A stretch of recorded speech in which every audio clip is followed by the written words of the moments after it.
السلام علیکم، آداب۔ Urdu news and media network میں آپ کا خیر مقدم ہے۔ میں جاوید جمال الدین۔ آج بروز جمعہ 14 جنوری 2022 صبح کے 9 بج چکے ہیں۔ پیش خدمت ہے اردو اخبارات کی جھلکیاں۔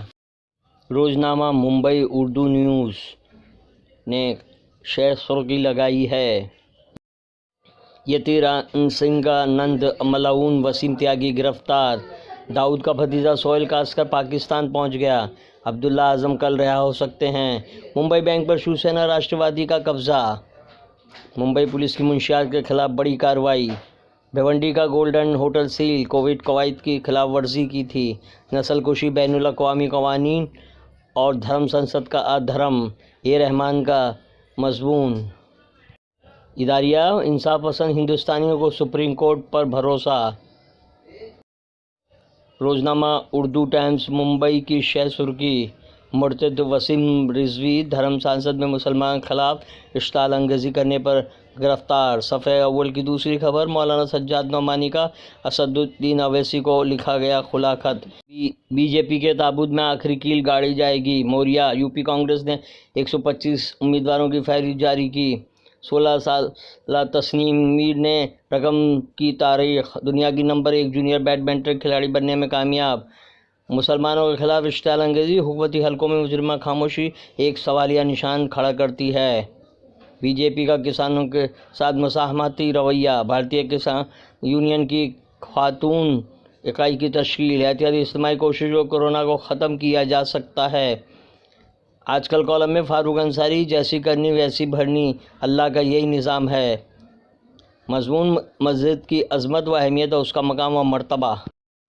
روزنامہ اردو ٹائمز کا اداریہ: یہ تو ہونا ہی تھا کے عنوان سے تحریر کیا گیا۔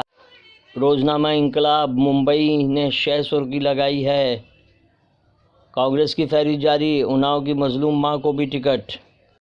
امیدوار صدف جعفر کا بیان: پوری طاقت سے انتخاب لڑوں گی۔ مری ثانیہ کے لیے عدالت نے ریاست کو ذمہ دار ٹھہرایا۔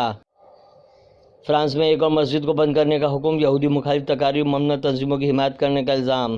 مغربی بنگال میں بیکانیر گوہاٹی ایکسپریس حادثے کا شکار 5 کی موت، وزرائے اعلیٰ کو ہنگامی حالات کے لیے پیشگی تیار رہنے کی ہدایت۔ اسکول اچانک بند کرنے سے طلباء کا تعلیمی نقصان۔ مضمون: شمیم طارق مکروہ سوچ اور مجرمانہ ذہنیت کا گٹھ جوڑ ہے بلی بائی ایپ۔ یوپی الیکشن اور کانگریس انقلاب کا اداریہ۔ روزنامہ راشٹریہ سہارا ممبئی نے بھی سرخی لگائی ہے: یوپی میں وزراء اور ممبران اسمبلی کے استعفے کا سلسلہ جاری، ہند چین تعطل پر 14واں اور 13 گھنٹے تک جاری رہا۔ علی گڑھ میں ہونے والی دھرم سنسد پر پابندی لگائی جائے، نفرت انگیز کرنے والوں کے خلاف کارروائی کی ضرورت۔ فاروق عبداللہ کے اس بیان کو اپنا دیش پر نمایاں طور پر شائع کیا گیا ہے۔ بی جے پی کو اگلی نسل کی فکر نہیں، بابل سپریو کا بیان۔ عبدالمجید نظامی گروپ ایڈیٹر سہارا کا مضمون: اقتدار کی ہوس میں گم، نفرت کے پجاریوں کی ڈوبتی کشتی۔ اداریہ: یوپی الیکشن اور چھوٹی پارٹیوں کے عنوان سے شائع کیا گیا ہے۔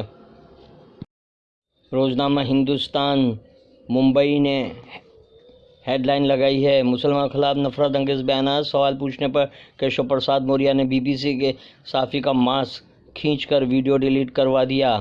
یوگی کے خلاف 11 مارچ کا ایئر ٹکٹ اور B J P headquarters میں تالے کا آرڈر دیا گیا۔ 94% اموات کورونا ویکسین نہ لینے والوں کی ہوئی ہے: مہر کشوری پیڈنیکر۔ کورونا کی تیسری لہر بے قابو، 2,47,000 سے زائد معاملات۔ لوگوں کو پنجاب میں وزیراعلی کے عہدے کے لیے خود ہی چہرے کا انتخاب کرنا چاہیے: کیجریوال۔ ٹویٹر نے اسمبلی انتخابات کا حوالہ پیش کیا: کوئی شخص کتنا ہی طاقتور کیوں نہ ہو جائے، ملک و سماج کی طاقت کے سامنے نہیں ٹھہر سکتا۔ شرد پوار۔ اتر پردیش کا اسمبلی الیکشن اور ہماری ذمہ داری، خصوصی مضمون۔ اداریہ: اتر پردیش بی جے پی میں بھونچال کے عنوان سے شائع کیا گیا ہے۔ روزنامہ صحافت ممبئی نے شہ سرخی لگائی: دھرم سنسد معاملہ، وسیم رضوی عرف جتیندر تیاگی گرفتار۔ یوپی الیکشن، اکھلیش یادو کا شرد پوار کے ساتھ گٹھ جوڑ کو صفحہ اول کی خبر بنایا ہے۔ یوپی کے نائب وزیر اعلیٰ کیشو پرساد نے دھرم سنسد کا دفاع کیا۔ جمعہ کے خطبے کا اصل مقصد کیا ہونا چاہیے؟ خاص مضمون: اسمبلی انتخابات 2022 اتر پردیش میں کیا ہوگا؟ صحافت کا ادارہ ایک موریا دوسرے موریا کو منانے میں لگے۔